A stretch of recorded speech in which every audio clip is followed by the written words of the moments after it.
prayers. To Father Campbell and all members of the Catholic faith, I am most grateful. To all religious leaders who were supportive of us, thank you. To the Chief Imam and all Muslim brothers and sisters, have my heartfelt gratitude.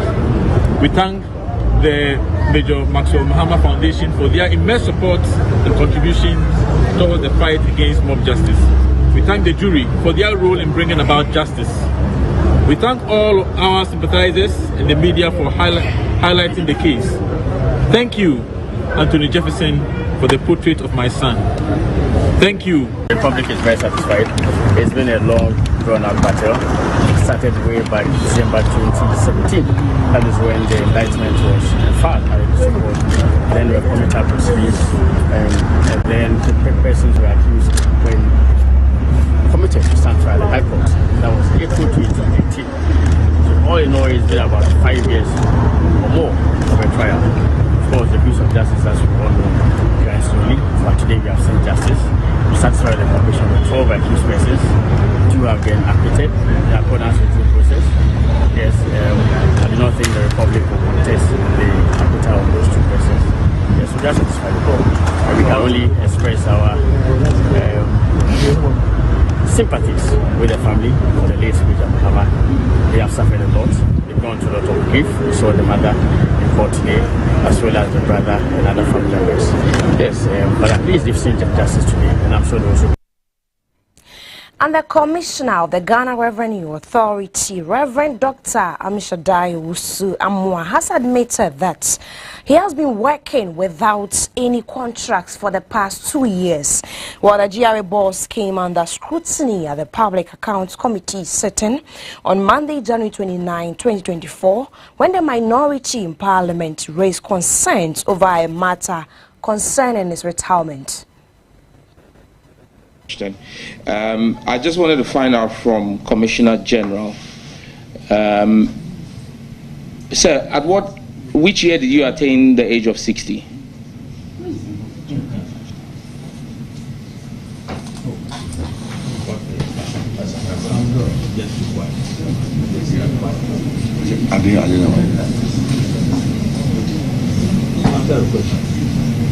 CJ, I'm waiting for a response. What year did you attain the age of 60? Isn't this personal, Chairman? What? I think it's too personal. No. Chairman, Mr. Chairman, is my colleague assuming? Is he assuming that? I haven't called you. Oh. I haven't called you. OPK, I haven't called you. Leave that one to me to direct. OMC is not a personal question, please. Honorable members, we have our laws in this country that govern us. If the Commissioner General attained the age of 60, he can be given a contract. If the member is asking a question about his age, he should just respond and say, I'm 60, but I'm on contract. Finish. Thank you very much, Honorable Chair. Honorable Chair, I turned 62 October 2023. Do you have a running contract? The Chairman, as far as I know, the letter was sent to the board as for me to continue working until it is sorted out with the Ministry of Finance and the government, the appointing authority, and I know that is still ongoing. All right, that is all. That is all. That is all. It means that you yourself, you don't know whether you have a contract have been signed or not. And Ghana has scored 0 for the 4th consecutive year in fighting corruption, according to the Corruption Perception Index 2023 released on January 30, 2023 by the Transparency International. The Ghana Integrity Initiative, the local chapter of the Transparency International, in its report said Ghana scored 43 out of a clean score of 100 and ranked 78 out of 180 countries and territories included in the Corruption Perception Index 2023 released on the 30th of January 2024. Madam Chief of Staff, the CPI for 2023 scored Ghana 43 out of a clean score of 100 and ranked 70th out of 180 countries and territories included in this year's index. In fact, the score has remained same since 2020. This, I must say, is worrying because an analysis of the data spanning 4 years for 6 African countries that had stagnated revealed that 67% of them, that's 4 out of 6, dropped in subsequent years after stagnating for such a long time. Madam Chief of Staff, distinguished ladies and gentlemen, the theme for this year's CPI launched is corruption and justice. According to Francois Villarain, as the board chair of Transparency International, corruption will continue to thrive until justice systems can punish wrongdoing and keep governments in check. These words resonate with the core of our gathering today. As we delve into the Corruption Perception Index, it is imperative to acknowledge the profound impact of corruption on society. Permit me to also quote one of our famous African scholars, Professor Plo Lumumba, who said in 2015, and I quote, "Corruption is something that even the corrupt acknowledge that it is a bad thing. But the irony of the tragedy of corruption is that those who engage in corruption love it, and those who do not engage in it accommodate it." Ladies and gentlemen, corruption is an age-old phenomenon. In fact, some have indicated it is as old as Adam. Yet, the depth of which it has infiltrated every facet of our society is unparalleled. The consequences of corruption are evident, and needless deaths in our hospitals show. We see accidents on our roads on a daily basis as a result of shoddy roads which emanate from some of the contracting processes. We see galamsey remaining a relevant issue on our discourse because we have not fought the canker of corruption as we should. Madam Chief of Staff, distinguished ladies and gentlemen, I am confident that each one of us here deserves a shift in this narrative. We do not want to gather to talk about our woes and the inefficacy of our efforts. This gathering serves as a crucial moment to re-evaluate our approach and forge a new path forward.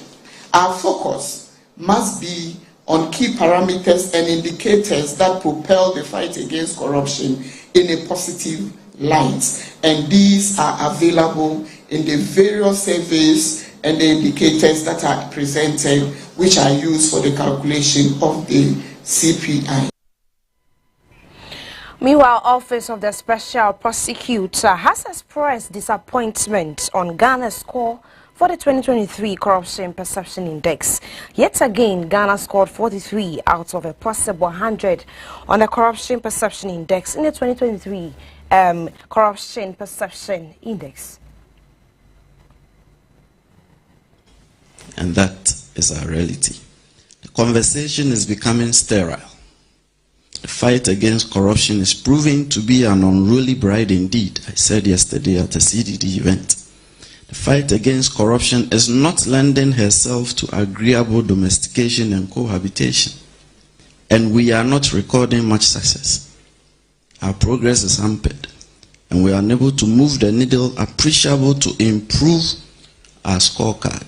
Justice, fundamental to any thriving society, cannot flourish in the context of corruption.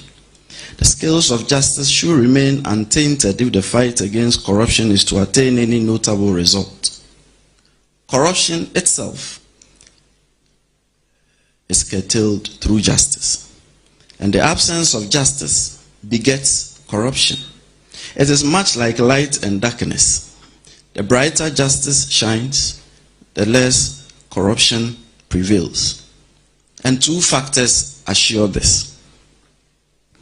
One, the defense of truth. And two, upholding integrity. That is our only sure bet. Let's do some election stories where the Ghana Movement Union campaign kickstart towards the 2024 general elections. Or the flag bearer of the party, Reverend Christian Kwabena Andrews, popularly known as Osofo-Kyere Abosom, attributed his loss in the 2020 elections to limited campaign time. He made this assertion in a bid in launching a house-to-house campaign promises to capture power in this year's election. Through the era of these MPP people, though we were not up to standard, but when they came, they have messed up everything. Everything have gone down to the drain. Things are very bad now. So we need to continue to educate Ghanaians and tell them that they should vote for GUM. When GUM comes to power, things are going to change. When we say that we are going to change this parliamentarian process, we need to change the constitution first.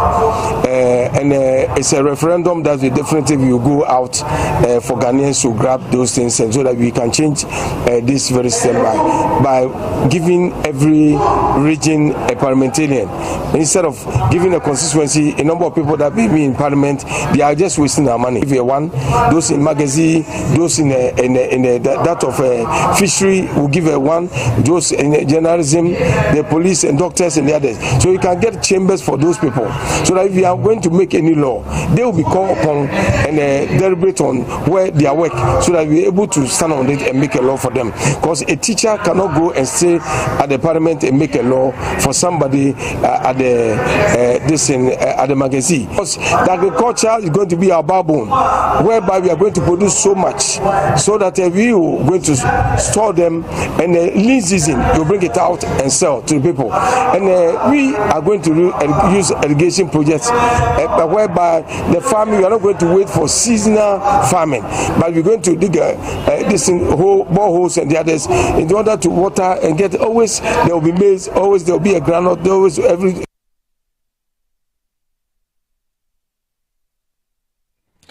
An executive director of Alliance for Christian Advocacy Africa, Reverend Dr.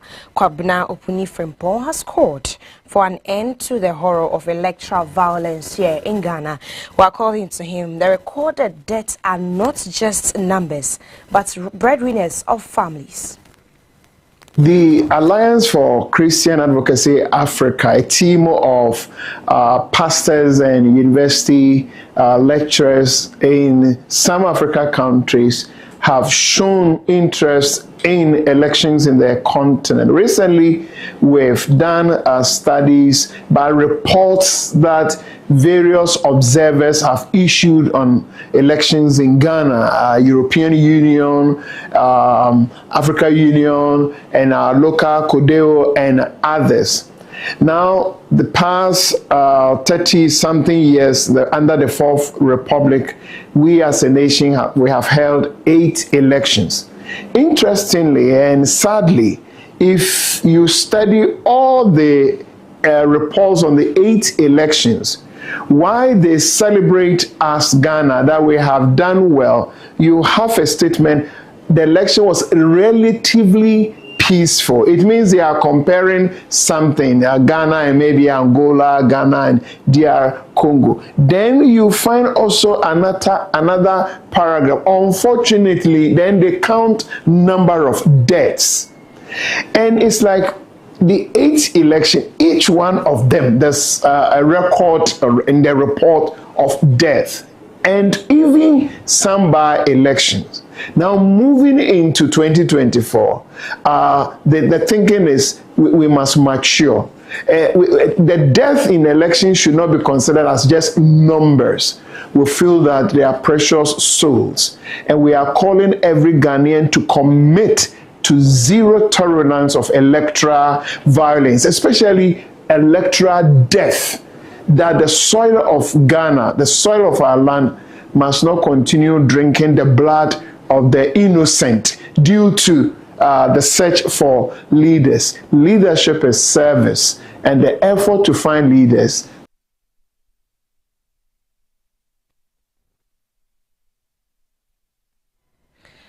And the Electoral Commission has earlier met the various political parties at its inter-party advisory committee meeting to continue deliberations on its proposal for the change of dates for the general elections. Well, the EC has proposed moving the date for both presidential and the parliamentary elections from December 7th to November 7th this year. The opposition National Democratic Congress has, however, stated their opposition to the proposal, arguing that it gave the EC enough time to organize an event-free poll.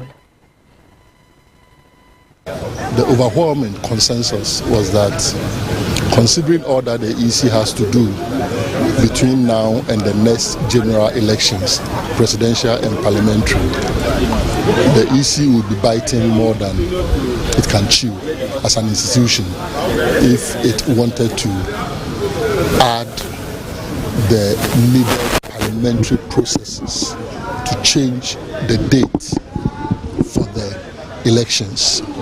In terms of the day of the election, it's something that we all discuss, and we are all men and women of faith, so we take issues of religion seriously, and we felt that it is something that should be subjected to a broader national discussion so that all shades of opinion can be factored into it for the appropriate decision to be taken. With all that said, for the election day being a holiday, we felt it is not really necessary, but if others think it must be done, even though we have too many holidays in the year, if others feel it must be done, it can be considered.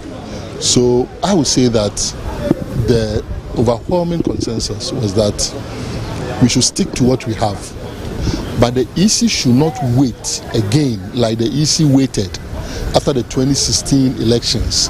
The EC could have pushed these reforms in 2017, 2018.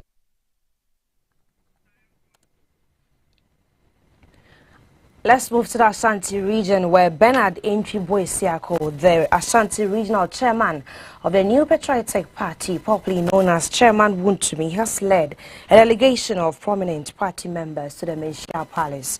Well, the purpose of their visit was to engage the traditional, with the Kumasi Traditional Council to address concerns stemming from alleged disparaging comments attributed to Chairman Wuntumi. Damasi. Ansana no medikai ama party form bane memo makwaba. Mehu party chairman wa ha. Secretary wa ha. And mehu minister wa ha. Mehu majority leader so wa ha. And chief thanks. And so mehu wa ha. The abeda omasene se omoshebo na anu yeshia bo se Chairman Wuntumi yare na seti bia no enom de ne baba ene so mo de na ba ente da omase na yekọ anim no mesa dana nanu nyina ase e wo madwene a o ma kire wo asemi ho ya asem a adwene yi the entire hardware no and say you were no more bebre the nim said nana a chame here kai no a fee 6 February yeah symposium e will take a fa segranti wo ho the tosumi no 8 February no and also ye bodwa kese e wa santimem ya yinyina so bana be huyan na afewa busa se we ye di commemorate den na se ye chewase a na afewa hu de nti a ye pre no kwa na obehu ye no free ho a ene afia sign 25th anniversary ya yewura otumfo nyaso and 25 years safi ya shene say ye be din 12 May 12 so ya kwesi there enti no na fei Ashanti Confederacy say ya norma ekaguya yesa Caci and edi and so afi so yes celebrity. And you know my buona I don't soon be brave. Yes, I say more education and name. And yes, yeah, chance some call your name be brave. If you say you baby a free buyer, yeah, ne me deba to money. Ti ye wia na afa me ho kwa e de be fa so. De di kan nana kokoso hene wakana sema ma nyina ya tie.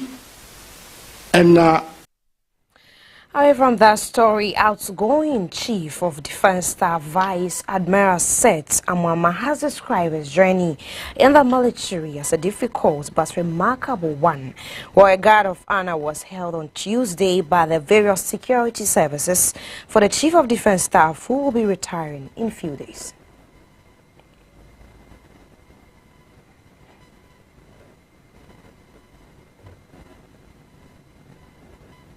An appreciation to you all, my colleague heads of security agencies. As I leave or as I ground arms and retire in a few days, I live with very fond memories of our collaboration. The fact that all the security services heads are here today, and from the very kind words they expressed, is a clear testimony of the unity of purpose among the security services. This is in sharp contrast to some occasional reports that we may read in the media about the rivalry amongst the security services. We have worked together for many years, and in the last days it has been exceptional. And so, as I end my service, I will implore all of you to extend the same cooperation to my successor, Major General Thomas Opon Pepra, who is taking over from me. I have every confidence in his astute transformational leadership ability, and I trust that he will take the level of cooperation from where I'm living and even grow it to a higher level.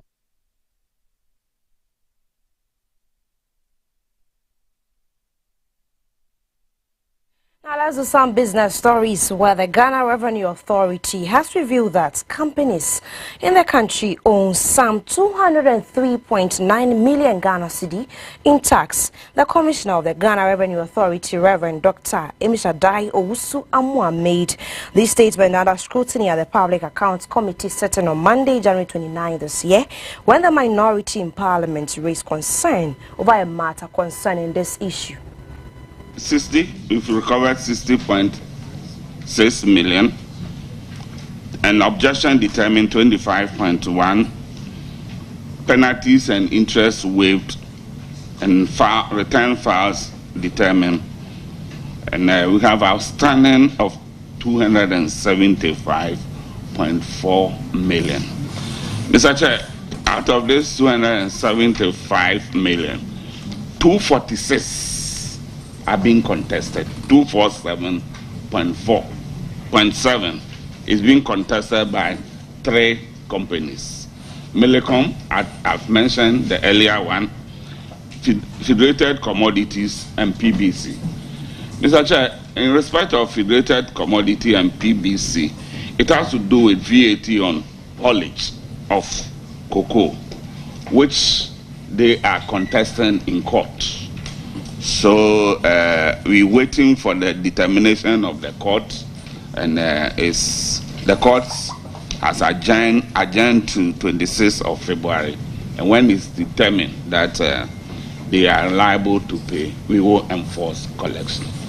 So that is the situation of the 247.7 million that is owed by these three companies. Mr. Chair, the outstanding balance of 27.6 million, we're employing the same enforcement tools to collect them. So for your information, this is in court, so I can mention the names. Millicom Ghana for the VAT 12.9, Federated Commodity 30.8, and PBC, Produce Buying Company, 203.9 million, making up the 247. So are they contesting, for instance, PBC, are they contesting the whole amount or portions of it? Mr. Chair, they are contesting the whole amount. I think it has to do with the interpretation of a provision. Okay. For PBC and Federated Commodity, it has to do with whether they are liable to pay VAT on haulage. Okay. That is what they are contesting. They are of the view that they are not reliable, but we think that they are also providing service, and as a result.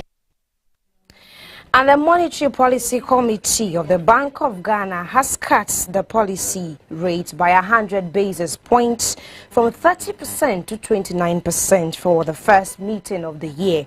The latest forecast suggests that the disinflation process will continue on. Headline inflation is expected to ease around 13 to 17% by the end of 2024, before gradually trending back to within the medium-term target range of 6 to 10% by 2025.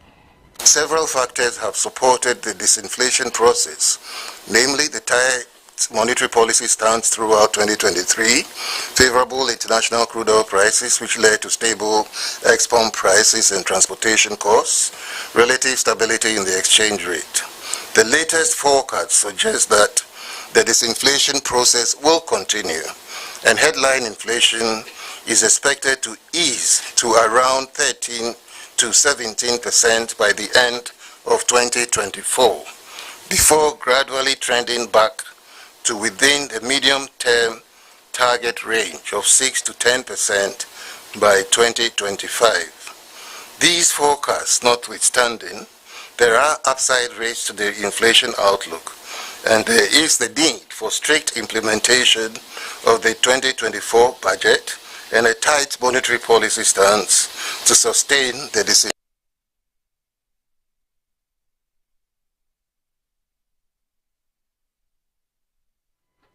Let's do some international news, where Sir Jeffrey Donaldson said